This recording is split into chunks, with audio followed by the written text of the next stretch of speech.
जो अभी उनाड़ी के पास बस दुर्घटना हुई, आज उनके परिवार के सदस्यों से सांत्वना भी देकर आए हैं, मुलाकात भी करी है। और एक चीज सामने निकल के आई है कि 6 महीने से निरंतर कंप्लेंट के बावजूद भी स्कूल प्रशासन ने ना तो ड्राइवर के विरुद्ध कार्रवाई करी, लापरवाही दिखाई, और कहीं ना कहीं उस दिन का भी इंसिडेंट अब सीसीटीवी कैमरा से क्लियर हुआ है।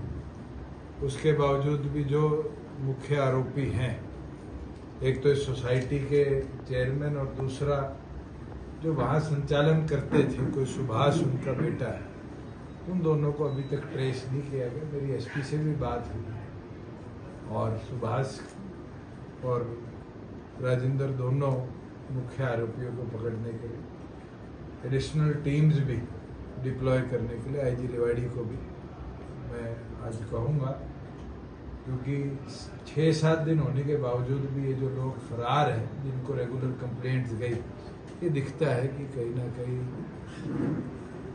जिस गति के साथ कार्रवाई होनी चाहिए, फेलियर ऑफ पुलिस है, उस गति के साथ कार्रवाई नहीं हुई। तो ये भी बताया कि हरियाणा सरकार ने ये कहा था कि इलाज सरकार कराए, उसके बावजूद भी एक छोटी बच्ची है जो आर्टेमिस में भर्ती है, उसके पेरेंट्स ने 5.5 लाख रुपए अदा किए हैं। कोई भी परिवार ऐसा नहीं है, अगर जरूरत पड़ेगी तो हम पार्टी की तरफ से भी आर्थिक सहायता उनके परिवार की करेंगे अगर सरकार विफल रहे इस तरह की आर्थिक मदद की। कार्यक्रम के बारे में आज चारों हल्कों के मुख्य पदाधिकारियों की बैठक अब हमने पूरे प्रदेश भर में शुरू करी है। इसमें अम्बाड़ा भिवानी प्राथमिक के अंदर है, कल सोनीपत के और यमुनानगर और पंचकुला के पदाधिकारियों के साथ बैठेगी। लोकसभा की आगे कार्रवाई, क्योंकि भिवानी महेंद्रगढ़ के अंदर पार्टी की तरफ से जिम्मेवारी बहादुर सिंह जी को दी गई है। मैं मानता हूँ इस सीट को मजबूती से जीते, और इधर क्योंकि लावणी चल रही थी सरसों की, लावणी का समय अब खत्म हुआ और लगभग किसान अब फारिग है, तो कैसे गांव के प्रोग्रामों को और गति के साथ बढ़ाना है। लगभग 1000 के आसपास गांव और छोटी ढाणियाँ भिवानी महेंद्रगढ़ में पड़ती है, कैसे हम अगले 10-15 दिनों के अंदर प्रत्येक गांव तक पार्टी के प्रचार को पहुंचाएं और उस गति को कैसे आगे बढ़ाएं, इसके ऊपर पार्टी कार्यकर्ताओं से विचार विमर्श करें। सर, लगता है कि बिना प्रदेश अध्यक्ष के चुनाव आसानी से आप पार्टी की जिम्मेदारियां हैं वो पूरी कर पाएंगे? पार्टी के अंदर और जिम्मेवार लोग हैं और जिम्मेवारियां तो आज भी चल रही हैं, और प्रदेश अध्यक्ष की जगह जरूरत पड़ेगी तो राष्ट्रीय अध्यक्ष से चर्चा कर कार्यकारी जिम्मेवारी भी किसी को हम दे सकते हैं, एक की बजाय 2 लोगों को भी दे सकते हैं। तो ये जिम्मेवारी संगठन की, ये तो हमारे पे छोड़ दो बेहतर रहेगी, मगर पार्टी का काम चुनाव लड़ाना है और मजबूती से चुनाव लड़ाना है। सर, जेजेपी उम्मीदवारों की कब तक घोषणा कर देंगे सर? आज शाम तक मुझे उम्मीद है वीडियो कॉन्फ्रेंसिंग में एक बार सभी नेताओं से चर्चा कर एक सूची पार्टी की हम शाम तक निकाल सकते। सर, बीजेपी के साथ रहे आप, बीजेपी ने आपको पार्टी से अलग किया या आप अपनी मर्जी से बीजेपी को? जसवंत जी, नई सरकार बनी, उसका हिस्सा ना बनने का निर्णय हमने लिया, ना तो उनने हमें अलग किया, हमारी सहमति सीट शेयरिंग पर नहीं बन रही थी, और नया मुख्यमंत्री प्रदेश में नई सरकार का गठन कर रहा था, उसके अंदर हमारी सहमति नहीं बनी और दोनों ने अलग चलने का निर्णय। तो सर, आगे भविष्य में भी क्या बीजेपी का आप भविष्य में क्या पता क्या होगा।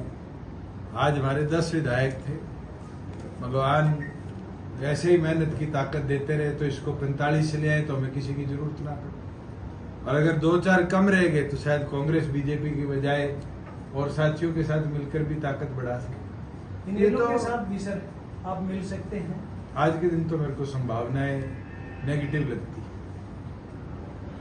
सर, नांगल चौधरी और नारनौल विधानसभा में आपके लोकसभा के प्रत्याशी जाते हैं तो पार्टी के पदाधिकारी उसमें नजर नहीं आते। आपके जिला अध्यक्ष जो है उनके गांव में कार्यक्रम हुआ और वो कार्यक्रम रद्द करना पड़ा लोग नहीं पहुंचने की वजह से। जो चीज होगी जी, तो उसमें कुछ सुधार की आपको बोला, जो चीज होगी इसको खुरेदोगे तो पता नहीं क्या क्या चीजें आएंगी। आज इस चीज में स्पष्ट है कि सारे पदाधिकारी यहाँ मौजूद हैं और पार्टी संगठित तौर पर चल रही है और संगठन की चीज है, संगठन के तरीके से ही आगे बढ़ेगी। सर कमलेश सैनी ने जो इस्तीफा दिया उसके पीछे क्या कारण है? मेरी टेलीफोनिकली जब नायब सैनी जी मुख्यमंत्री बने थे उसके बाद उनसे बात हुई थी। उनने एक ही चीज मेरे को बोली थी कि समाज का दबाव है और उनने ये निर्णय लिया है। मैं तो शुभकामनाएं देता हूँ। सामाजिक दबाव तो कल मुझ पे भी बढ़ेगा, बहादुर सिंह जी पे भी बढ़ेगा, कलवाड़ी जी पे भी बढ़ेगा, मनीष जी पे भी बढ़ेगा।